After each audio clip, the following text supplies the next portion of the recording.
Assalamualaikum warahmatullahi wabarakatuh. Perkenalkan, kami dari kelompok 5 ingin mempresentasikan hasil dari penyelesaian kasus kami, yaitu pelanggaran etik Kepala Apoteker RSUD Meijen HM Ryacudu, perintahkan cleaning service raci obat pasien. Berikut adalah nama anggota: Lutiana dengan NIM 221105016, Zuroida Arifani dengan NIM 221105017, Nelita Dunovianti dengan NIM 221105018. Di sini, kami mengambil sebuah kasus yaitu Najiah, seorang wanita 60 tahun asal Kota Bumi, Lampung Utara, menjalani pemeriksaan di RSUD Meijen HM Ryacudu, Kota Bumi pada tanggal 3 Juli 2024 akibat cedera di wajah dan tulang pipi. Setelah mendapat resep obat dari Dr. Betty Sodali, SPS, keluarganya mendatangi apotek RSUD untuk menebus obat, namun tidak menemukan petugas yang berjaga. Kejanggalan terjadi ketika seorang petugas kebersihan yang sedang membersihkan ruangan mengambil alih pelayanan obat. Dengan arahan melalui WhatsApp dari Kepala Apoteker RSUD Meijen HM Ryacudu bernama Desi, petugas kebersihan itu menyiapkan obat tanpa resep lengkap. Ketika diperiksa ulang oleh dokter, terungkap bahwa obat tersebut salah dan tidak sesuai dengan resep asli dan melanggar prosedur dan profesionalisme pelayanan di rumah sakit tersebut. Berikut merupakan kasus yang terlampir di berita online. Berikut adalah keywords atau terminologi farmasi. Yang pertama yaitu pelanggaran kode etik. Merupakan perilaku yang melanggar prinsip-prinsip moral dan profesional yang telah ditetapkan dalam pedoman atau kode etik suatu profesi. Yang kedua yaitu profesionalisme. Artinya yaitu sikap, keterampilan, dan perilaku yang sesuai dengan standar atau norma yang diharapkan dari seorang profesional dalam menjalankan tugasnya. Yang ketiga yaitu prosedur pelayanan kesehatan. Merupakan serangkaian langkah atau aturan yang harus diikuti oleh tenaga medis dan non-medis dalam memberikan pelayanan kesehatan kepada pasien. Yang keempat yaitu apoteker, yang merupakan tenaga kesehatan profesional yang memiliki keahlian di bidang farmasi, bertugas untuk memformulasikan, mempersiapkan, memberikan dan memastikan obat-obatan diberikan sesuai dengan resep dokter, serta memberikan informasi yang relevan kepada pasien. Lalu yang kelima yaitu salah obat, merupakan kesalahan dalam pemberian obat yang tidak sesuai dengan resep dokter, baik dalam jenis, dosis, maupun cara penggunaannya, yang dapat membahayakan kesehatan pasien. Lalu yang terakhir yaitu rumah sakit. Rumah sakit merupakan institusi pelayanan kesehatan yang menyelenggarakan pelayanan kesehatan perorangan secara paripurna yang menyediakan pelayanan rawat inap, rawat jalan, dan gawat darurat. Berikut penyelesaian kasus. Dalam kasus di mana seorang cleaning service diperintahkan untuk meracik obat pasien, terdapat beberapa pelanggaran terhadap peraturan dan undang-undang di Indonesia, khususnya berdasarkan Undang-Undang Nomor 17 Tahun 2023 tentang Kesehatan. Berikut adalah beberapa ketentuan yang relevan. Yang pertama, pelanggaran terhadap praktik kefarmasian. Pasal 145 ayat 1 menegaskan bahwa praktik kefarmasian hanya dapat dilakukan oleh tenaga kesehatan yang memiliki keahlian dan kewenangan sesuai dengan ketentuan peraturan perundang-undangan. Memerintahkan cleaning service yang tidak memiliki keahlian dan kewenangan untuk meracik obat jelas melanggar ketentuan ini. Yang kedua, sanksi pidana pasal 436. Setiap orang yang tidak memiliki keahlian dan kewenangan tetapi memiliki praktik kefarmasian sebagaimana dimaksud dalam pasal 145 dipidana dengan pidana denda paling banyak 200 juta rupiah. Dengan demikian, tindakan tersebut dapat dikenal sanksi pidana sesuai dengan ketentuan ini. Yang ketiga, pelanggaran terhadap standar pelayanan kefarmasian pasal 138 ayat 1 menyatakan bahwa sediaan farmasi, alat kesehatan, dan perbekalan kesehatan rumah tangga harus aman, berkhasiat atau bermanfaat, bermutu, dan terjangkau, serta memenuhi ketentuan jaminan produk halal sesuai dengan ketentuan peraturan perundang-undangan. Memerintahkan individu yang tidak berkompeten untuk meracik obat dapat mengancam keamanan dan mutu sediaan farmasi, sehingga melanggar ketentuan ini. Selain itu, tindakan tersebut juga melanggar kode etik profesi apoteker dan standar operasional prosedur yang berlaku di fasilitas pelayanan kesehatan. Pelanggaran ini dapat menimbulkan risiko serius terhadap keselamatan pasien dan integrasi pelayanan kesehatan.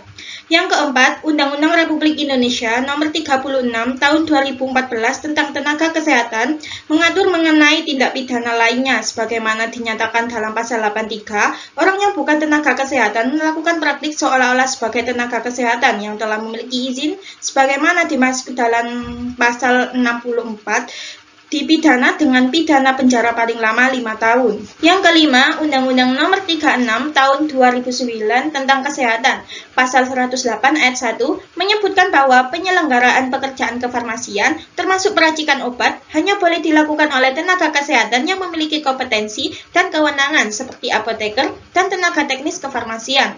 Pasal 190 Ayat 1, pelanggaran terhadap ketentuan penyelenggaraan pelayanan kesehatan yang menyebabkan bahaya bagi pasien dapat dikenakan sanksi pidana. Yang keenam, Undang-Undang Nomor 44 Tahun 2009 tentang Rumah Sakit. Pasal 29 Ayat 1 huruf F menyatakan rumah sakit wajib menjaga dan meningkatkan mutu pelayanan kesehatan, termasuk memastikan bahwa tenaga kesehatan yang berwenang menangani pasien. Pasal 46 menegaskan bahwa rumah sakit bertanggung jawab secara hukum atas semua tindakan yang dilakukan oleh tenaga kerja di bawah pengawasannya. Yang ketujuh, berdasarkan Kode Etik Apoteker Indonesia, Pasal 3 menyatakan seorang apoteker harus berintegritas tinggi, senantiasa menjalankan profesinya secara profesional dan bertanggung jawab sesuai standar kompetensi apoteker Indonesia, serta selalu mengutamakan dan berpegang teguh pada prinsip kemanusiaan dalam melakukan kewajibannya. Berikutnya adalah peta konsep. Kasus Najia berupa pasien berumur 60 tahun mengalami cedera wajah dan tulang pipi. Mendapatkan resep obat dari Dr. Betty Swedali, spesialis saraf. Keluarga pergi ke apotek RSUD Meijen HM Riyacudu untuk menebus obat. Tidak ada petugas apotek yang berjaga. Kemudian, kejadian tidak normal dialami oleh keluarga yaitu petugas mengambil alih pelayanan obat. Petugas yang mengambil alih pelayanan obat berupa petugas kebersihan menyiapkan obat berdasarkan arahan melalui WhatsApp dari kepala apoteker. Kemudian obat yang disiapkan tidak sesuai dengan resep. Penyelidikan kasus, keluarga memeriksakan obat tersebut kepada dokter yang telah disiapkan. Kemudian terungkap bahwa obat salah dan tidak sesuai dengan resep asli. Yang ketiga, melanggar prosedur profesionalisme pelayanan. Pada penyelesaian kasus, pemanggilan petugas cleaning service dan apoteker oleh pihak manajemen rumah sakit. Yang kedua, penegakan SOP yang jelas mengenai pelayanan obat di rumah sakit. Yang ketiga, membangun sistem komunikasi yang efektif antara dokter, apoteker, dan staf lainnya di rumah sakit. Yang keempat, tindakan disipliner terhadap pelanggaran prosedur. Yang kelima, meningkatkan pengawasan di apotek untuk mencegah kejadian serupa di masa depan. Kemudian, hukuman yang akan diberikan kepada apoteker dan cleaning service yaitu pertama, pemindahan tugas atau pemecatan kepada kepala apoteker dan cleaning service RSUD Meijen HM Riyacudu. Yang kedua, petugas cleaning service dapat dipidana denda sebesar pidana denda paling banyak yaitu 200 juta dan pidana penjara selama 5 tahun. Yang ketiga, RSUD Meijen HM Riyacudu dapat mendapatkan sanksi administratif.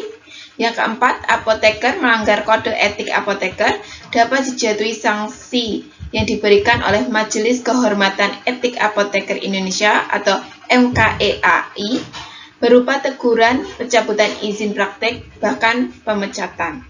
Selanjutnya adalah kesimpulan. Dalam kasus ini terjadi pelanggaran serius terhadap berbagai peraturan dan undang-undang yang mengatur praktik kefarmasian dan pelayanan kesehatan di rumah sakit.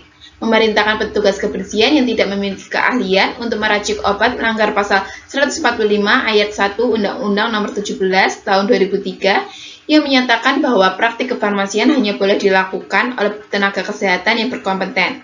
Selain itu, juga melanggar pasal 436 Undang-Undang yang mengatur sanksi pidana bagi mereka yang melakukan praktik kefarmasian tanpa kewenangan, serta pasal 138 ayat 1 yang mengharuskan sediaan farmasi aman dan bermutu. Selain itu, ini juga bertentangan dengan pasal 108 ayat 1 Undang-Undang Nomor 36 Tahun 2009 yang menyebutkan bahwa peracikan obat hanya boleh dilakukan oleh tenaga kesehatan yang berkompeten. Rumah sakit juga melanggar pasal 29 ayat 1 huruf F dan pasal 46 Undang-Undang Nomor 44 Tahun 2009 karena gagal memastikan bahwa tenaga kesehatan yang berwenang menangani pasien dan bertanggung jawab atas tindakan yang dilakukan oleh tenaga kerja di bawah pengawasannya.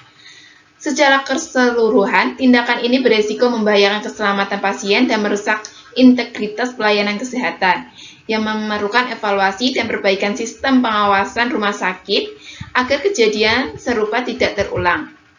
Selain itu, apoteker juga melanggar kode etik apoteker Indonesia yang dapat memberikan sanksi oleh Majelis Kehormatan Etik Apoteker Indonesia atau MKEAI, dapat berupa teguran atau pemecatan profesi.